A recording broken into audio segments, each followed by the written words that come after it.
What if the biggest obstacle between you and a reality you desire isn't in the outside world? What if, without realizing it, your own mind is reconstructing every day the very reality you say you want to abandon? You wake up and, within seconds, you start looking for yesterday. Remember the problem that still hasn't been solved? The person who hasn't responded? The money that hasn't arrived? The situation that seemingly remains the same? And then the same emotions arise: worry, longing, frustration, fear. Now think about this. How can you enter a different reality if you keep waking up as the same person who inhabited the old reality? This is one of the central ideas popularized by Joe Dispenza. When we repeat the same thoughts and emotions associated with the past, we reinforce an identity conditioned by it. And there's an interesting point from neuroscience that helps to understand this. Your brain doesn't simply function like a camera objectively recording the world. It uses past experiences to anticipate and interpret what is happening now. Predictive processing models show how perception and expectation are deeply related. This means that the past can influence what you expect to find in the present. And this is where the cycle begins. You think like you did yesterday. You feel like you did yesterday. Your attention seeks evidence consistent with those expectations. You react in the usual way and make similar decisions. So you look at the results and conclude, my reality doesn't change. But there is another possibility. Perhaps you're trying to create a new future while internally continuing to rehearse the past.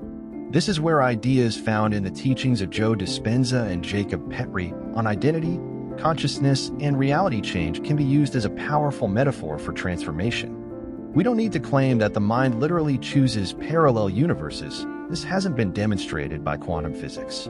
But we know that different choices can create profoundly different paths. Imagine two versions of your tomorrow. In one of them, the same trigger appears and you react exactly as you always have. In the other one, you notice the pattern, interrupt the automatic response, and choose differently. One choice seems small, but repeat that choice for weeks and you'll start to change habits. Different habits influence decisions. Different decisions create different consequences. Until sometime later, you look at your life and realize your reality began to change when you stopped feeding the identity that belonged to the old reality. And I'm not just talking about positive thinking. You can repeat, I am abundant 50 times and 5 minutes later, desperately check your bank account. You can say, I trust the process, and spend the rest of the day looking for evidence that everything is going wrong. Let's face it, the subconscious apparently didn't get the memo. Therefore, in this video, you will discover why your mind transforms the past into a prediction for the future, why the familiar can seem safer even when it causes us suffering, and most importantly, how to break this cycle. And stay with me until the end, because I'm going to show you a practice that you can use as early as tomorrow before allowing yesterday's memories to decide who you will be today. If this content makes sense to you, like the video, subscribe to the channel, and write in the comments. I don't need to repeat who I was yesterday, because perhaps the most important question isn't, how do I find a different reality?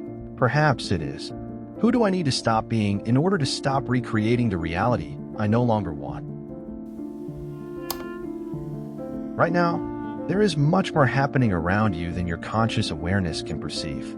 Sounds, movements, sensations in the body, objects in your field of vision, information that you could interpret in dozens of different ways. But you don't realize everything. Your brain needs to select. And this selection process may be one of the most important pieces in understanding why two people enter the same situation and come out of it with completely different experiences. Imagine two people arriving at a party where they hardly know anyone. The first one walks in thinking, no one here will be interested in me. The second one thinks, maybe I'll meet someone interesting today. The room is the same. People are the same. But what each one is looking for is different. The first one quickly notices who didn't look at her, who didn't respond with enthusiasm, and who seemed distant. The second person notices a smile, an opportunity to start a conversation, someone who seems receptive. This doesn't mean that thoughts are magically rearranging the people in the room. It means something perhaps even more important. Expectations can influence what receives your attention. Your brain constantly needs to decide what deserves attention and what can be ignored.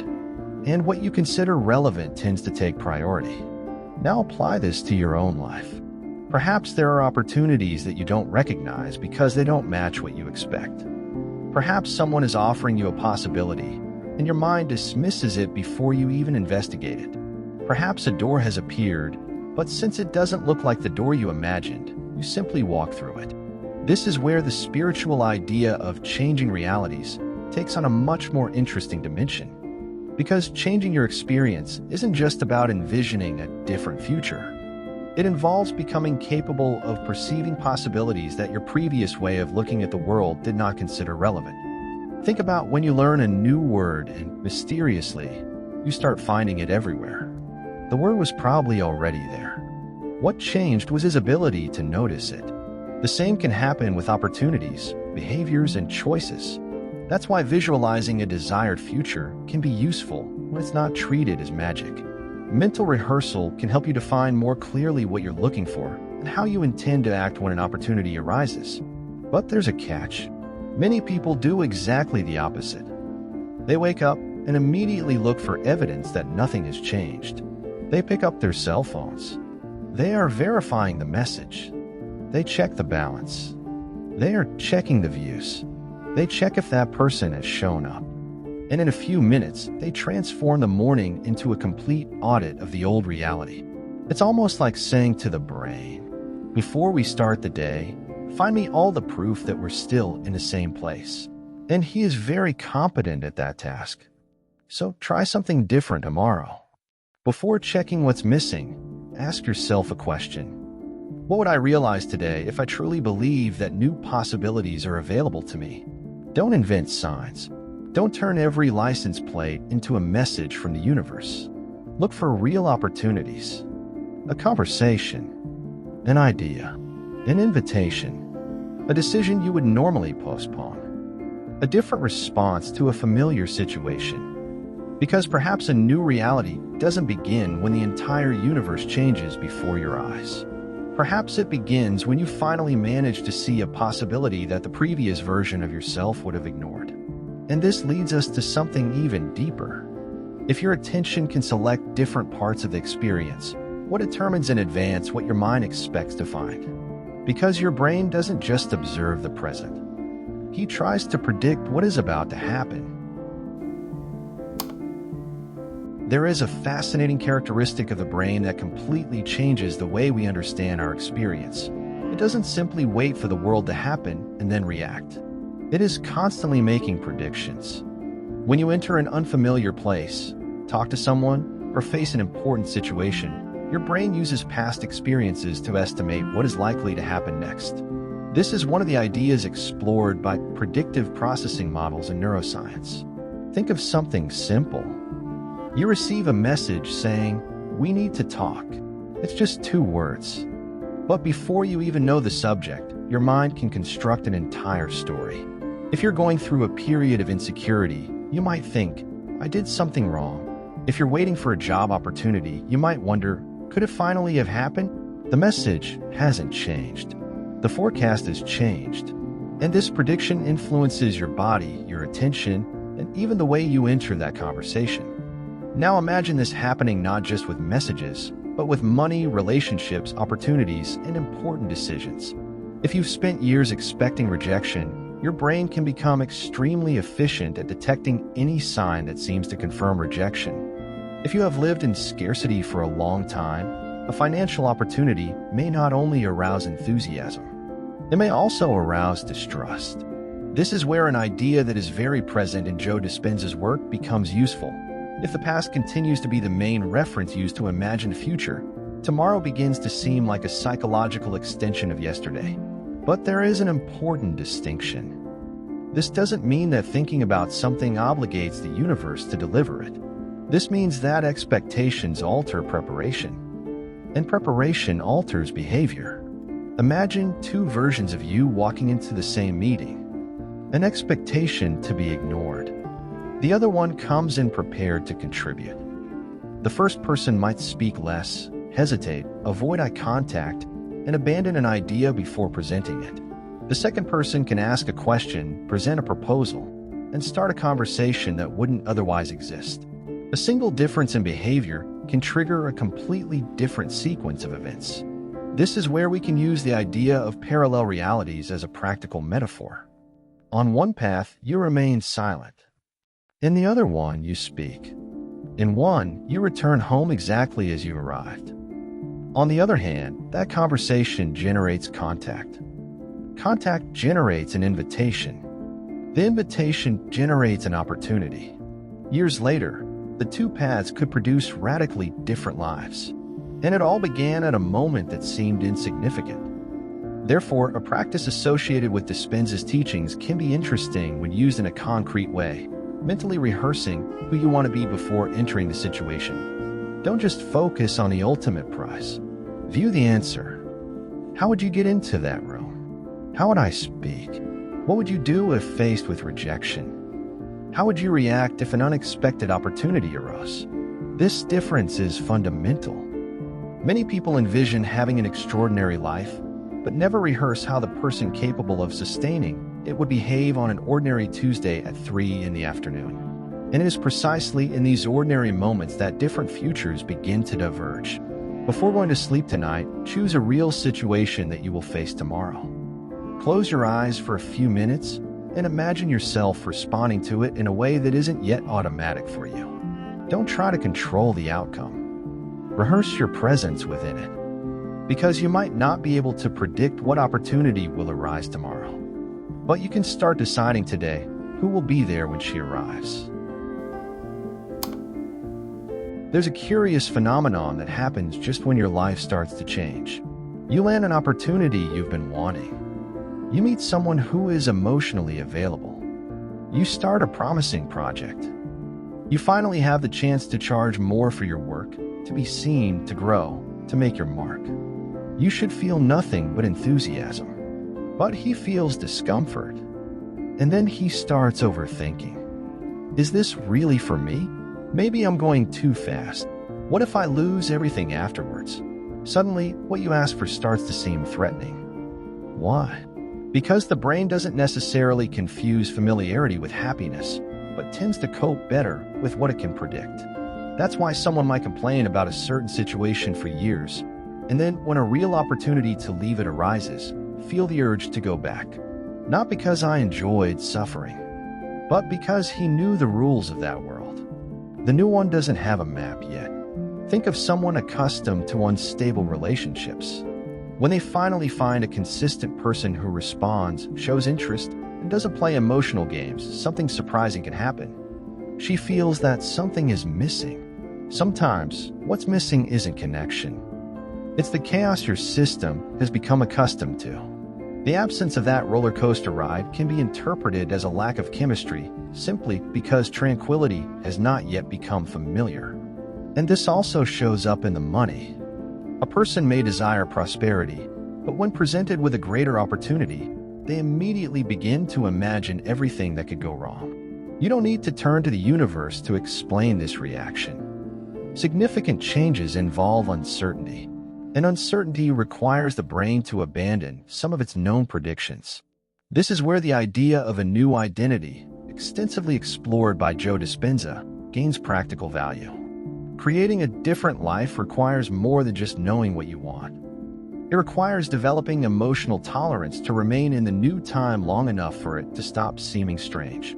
This phrase deserves to be remembered, because many people abandon a transformation not when it's failing, but when she starts demanding a version of herself that she hasn't yet become comfortable with. You start setting boundaries and feel guilty. He starts charging properly and feels afraid. Receives healthy love and is suspicious. He starts to get noticed and feels the urge to disappear.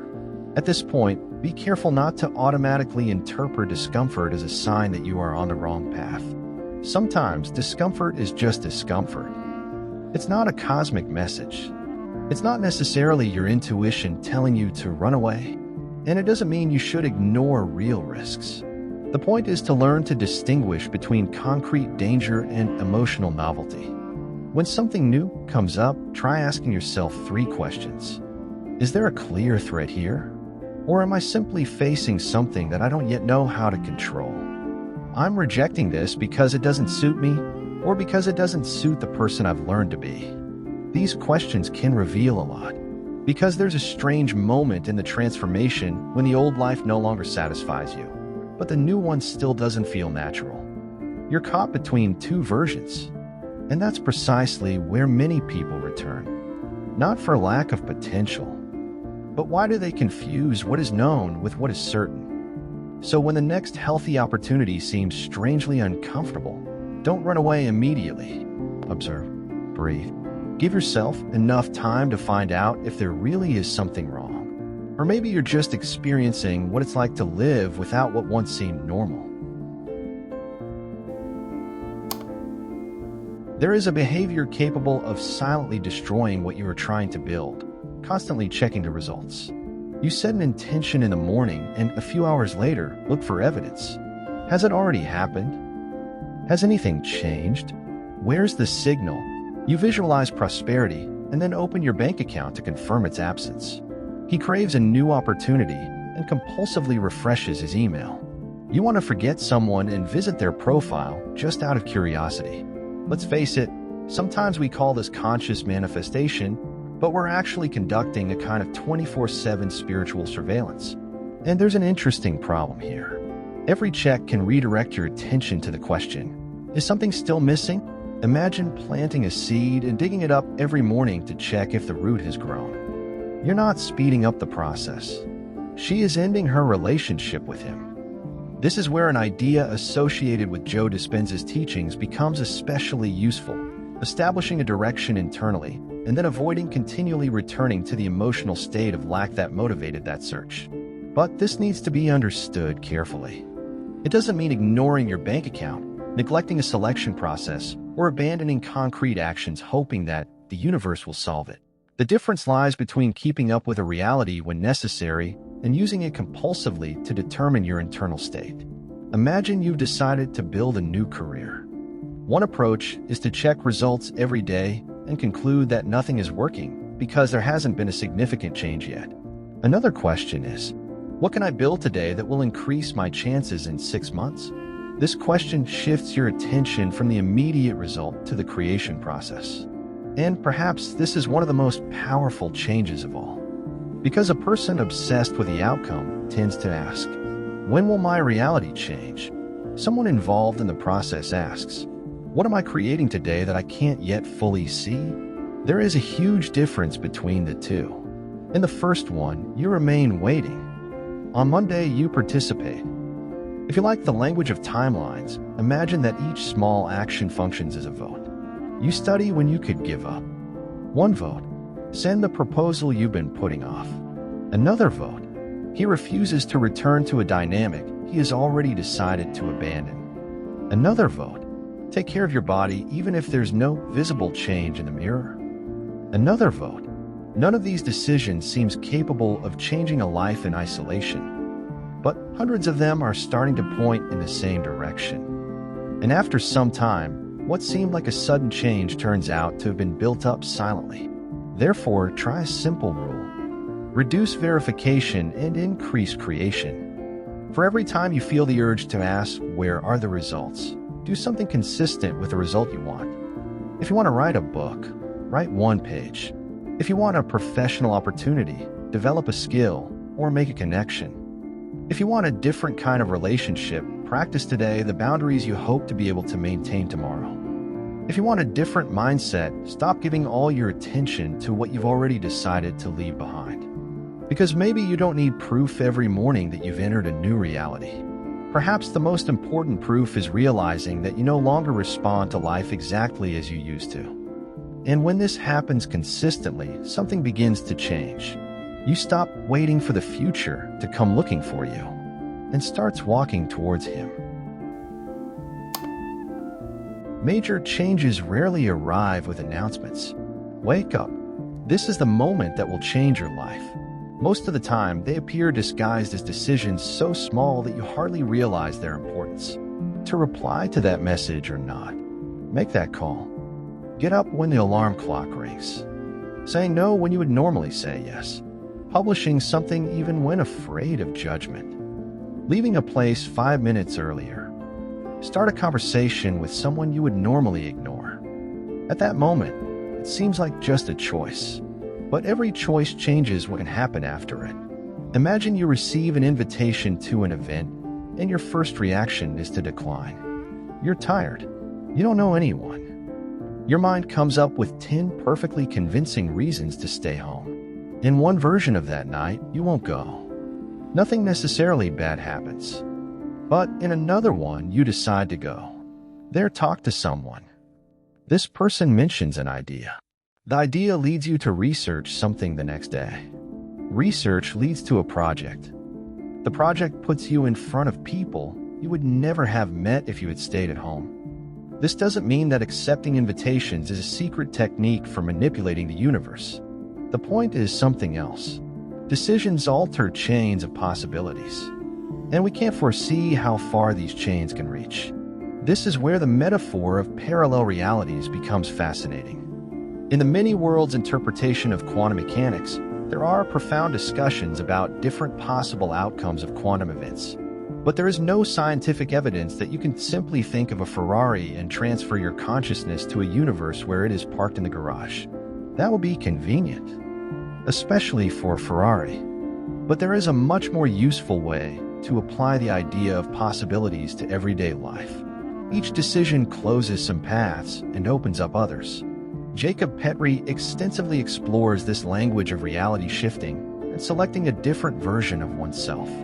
And when we bring this idea to the practical realm, an extremely powerful question arises. What would the version of me that I want to become do in the next 5 minutes? Notice that I'm not asking what she would have.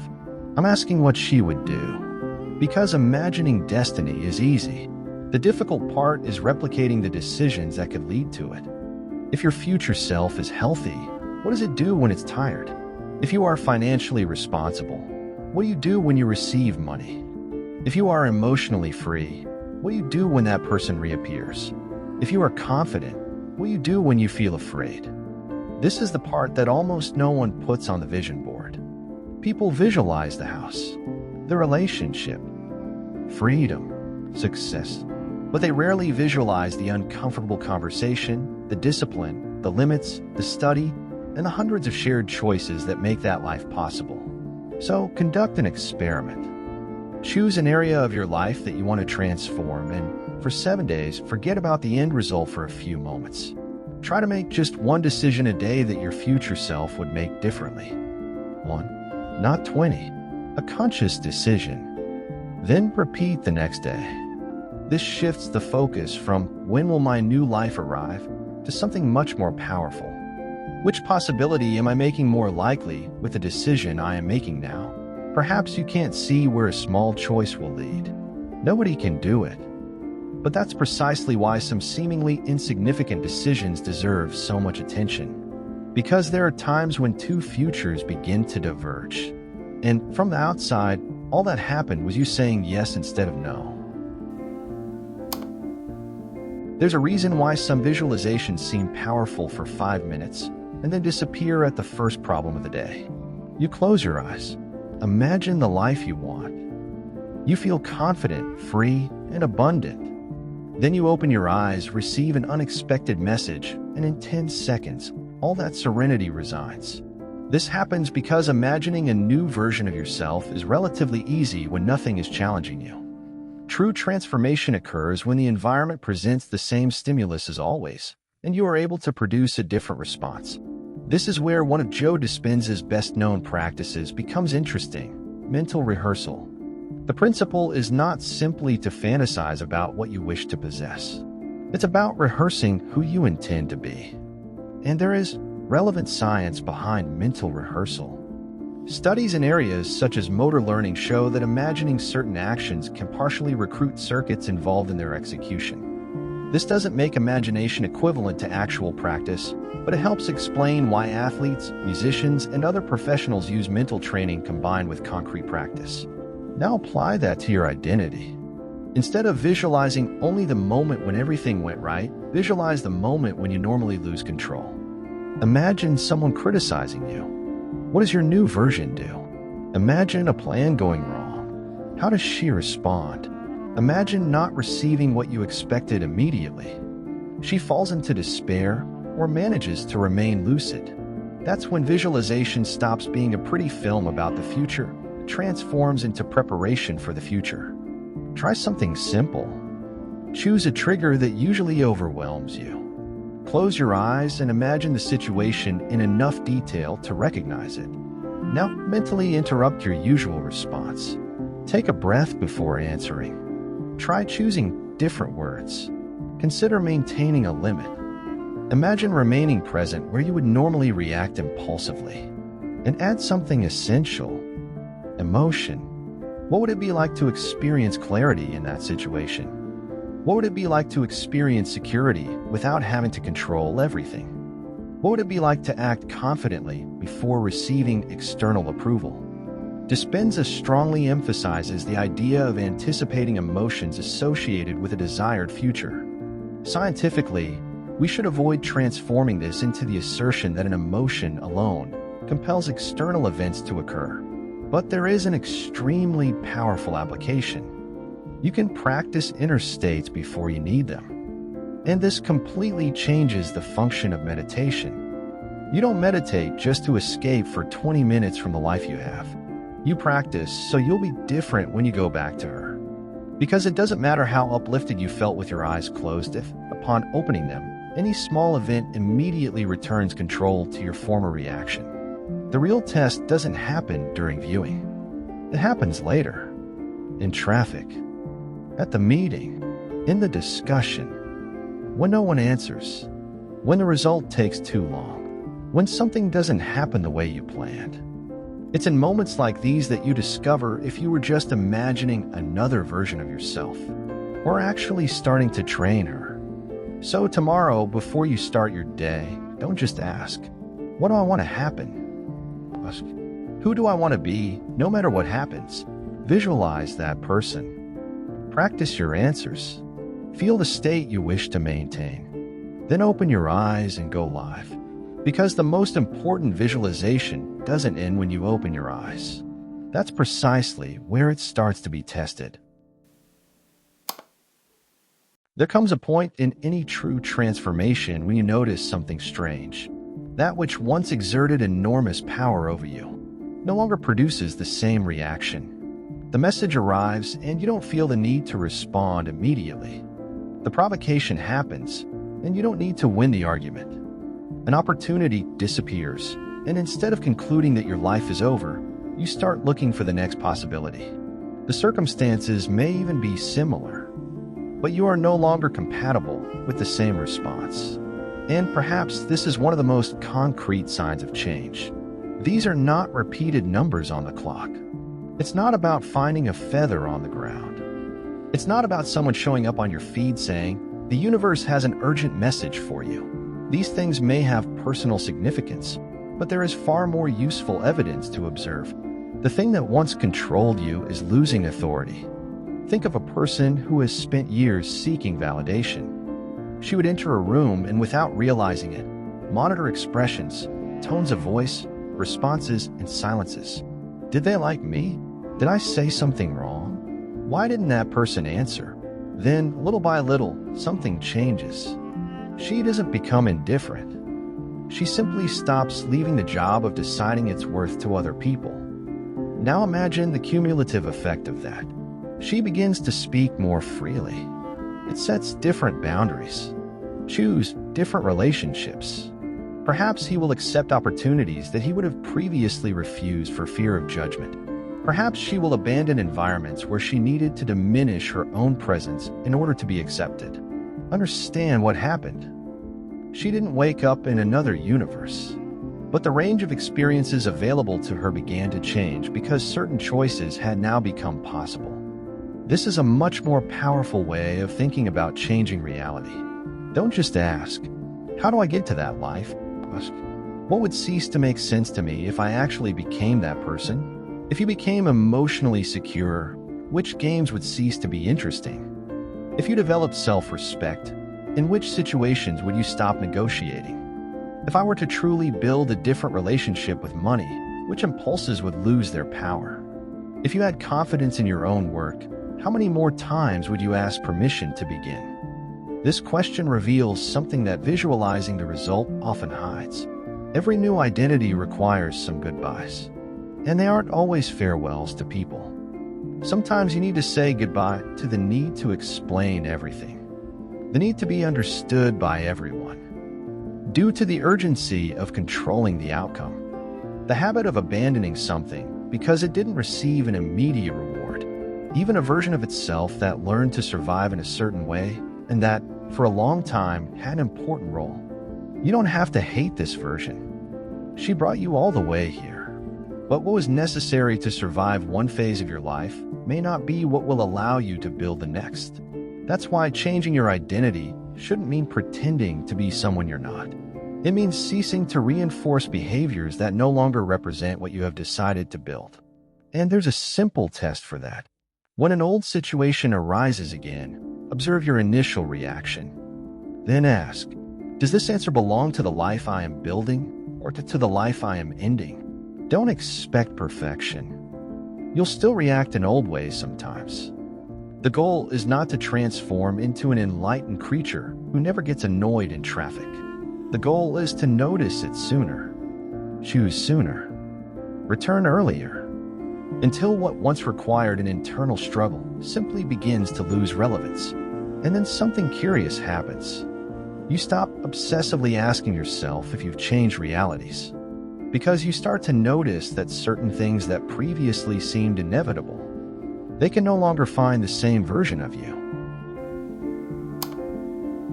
Perhaps one of the hardest parts of building a different life is accepting that you can't see the whole path. The mind craves assurances. Do you want to know when? Want to know how?